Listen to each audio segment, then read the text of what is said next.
जैसे शोले में गांव के बच्चों को डराते थे ना, सो जा वरना गब्बर आ जाएगा, ठीक वैसे ही अक्षय कुमार को पिछले कई सालों से डराया जा रहा है। सो जा वरना फ्राइडे आएगा और फिर से एक फ्लॉप फिल्म देके जाएगा।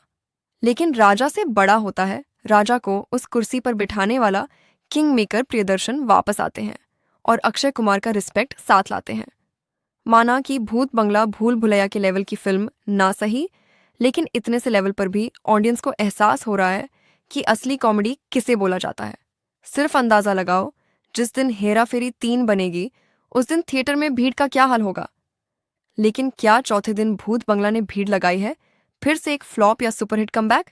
नहीं तो बीच का रास्ता 50-50 कैसा होने वाला है? भूत बंगला का फाइनल रिपोर्ट कार्ड मैथ्स की भाषा में समझ लेते हैं। फिल्म ने पैसे कितने कमाए उससे पहले यह जानना जरूरी है कि फिल्म बनाने पर पैसा लगा कितना। 120 करोड़ का बजट, जिसमें प्रोडक्शन और फिल्म की मार्केटिंग सब शामिल है।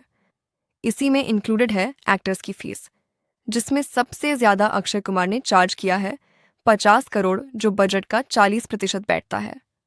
मजे की बात यह है, अक्षय ने अपनी फीस को कम किया एकता कपूर की पुरानी मूवीज के लॉस को कवर करने के लिए।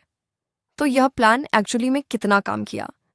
फिल्म ने 3 दिनों में सिर्फ इंडिया के अंदर नेट कलेक्शन में 65 करोड़ क्रॉस किया है, जिसमें संडे का नंबर सैटरडे से और सैटरडे का नंबर फ्राइडे से बड़ा निकला। यानी क्रिटिक्स का रिएक्शन चाहे जैसा हो, पब्लिक का वर्ड ऑफ माउथ पॉजिटिव है। Specially family audience mass action खून खराबे से हटके कॉमेडी एंजॉय कर रही है। और जिस वक्त आप ये वीडियो देख रहे हो उसमें चौथे दिन का 8 से 9 करोड़ एक्स्ट्रा जुड़ गया है। मंडे के हिसाब से ये कलेक्शन बुरा नहीं है। ट्यूसडे को थिएटर्स में चलते हैं कम प्राइस वाले टिकट ऑफर्स, तो डे 5 10 से 12 करोड़ आराम से टच कर सकता है। अब इसका रिजल्ट कुछ यूं बैठता है कि फिल्म ने सिर्फ 3 दिनों में वर्ल्ड वाइड बिजनेस में सेंचुरी 100 करोड़ का नंबर हंसते खेलते पार कर दिया। और अब 4 दिनों के बाद वो हुआ जिसकी जरूरत अक्षय कुमार को सबसे ज्यादा थी। वर्ल्ड वाइड बिजनेस में फिल्म ने पूरा का पूरा 120 करोड़ बजट अभी से रिकवर कर लिया है। यानी यहां से अक्षय की फिल्म अब फ्लॉप तो नहीं हो सकती। सिर्फ 3 दिनों में ये नंबर कितना बड़ा कमबैक है अक्षय और उनके फैंस के लिए। इस बात का आइडिया अगर सही से लगाना है तो Kesari chapter 2 solid content. Film उसका लाइफ टाइम ओवरऑल बिजनेस सिर्फ 140 करोड़ के आसपास था। एक और फ्रेंचाइज फिल्म जॉली एलएलबी 3, उसकी गिनती भी 170 करोड़ पर जाकर रुक गई थी। नेक्स्ट संडे के बाद आराम से अक्षय कुमार और प्रियदर्शन की जोड़ी इन दोनों मूवीज को क्रॉस करके आगे बढ़ जाएगी। लेकिन असली टेस्ट भूत बंगला के सामने होगा OMG2 का लाइफ टाइम बिजनेस, जो कि 221 करोड़ का टोटल है। उससे फटाफट आगे निकलना।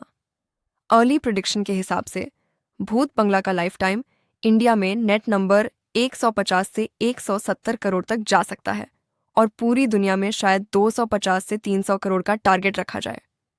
50 करोड़ की फीस लेकर अगर अक्षय कुमार 250 करोड़ का सिनेमा डिलीवर कर देते हैं तो ज्यादा चौंकना मत अगर भूत बंगला पार्ट 2 का अनाउंसमेंट भी जल्दी हो जाए। बस अगली बार कॉमेडी के साथ हॉरर को भी थोड़ा अच्छे से बैलेंस कर दिया तो कैसे ये 250 से 500 करोड़ में बदल जाएगा, आप बस देखते रह जाओगे। लेकिन अब अक्षय को अच्छे से समझ लेना चाहिए कि 2 फिल्मों की रिलीज डेट के बीच प्रॉपर टाइमिंग का गैप रखना कितना ज़रूरी है। पब्लिक आपको देखना चाहती है लेकिन हर महीने नहीं। पर्सनली मुझे तो ऐसा लगता है कि ओरिजिनल रिलीज डेट 10 अप्रैल को ये फिल्म आ गई होती तो कलेक्शन फिलहाल जितना है उससे भी बड़ा हो सकता था।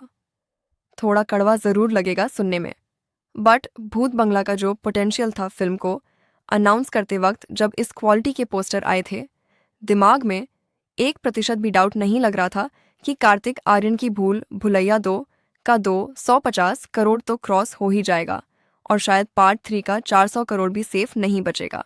लेकिन पता नहीं कैसे भूत बंगला कहीं पर तो चूक गई, कुछ तो मिसिंग रह गया जिसका जवाब सिर्फ आप लोग दे सकते हो। खिलाड़ी का कमबैक तो हो गया, लेकिन क्या करना चाहिए अगली बार ऐसा कि उन पे शक करने वाले लोग दोनों कान पकड़ के सॉरी बोलेंगे? सोच के बताना। Take care, bye bye.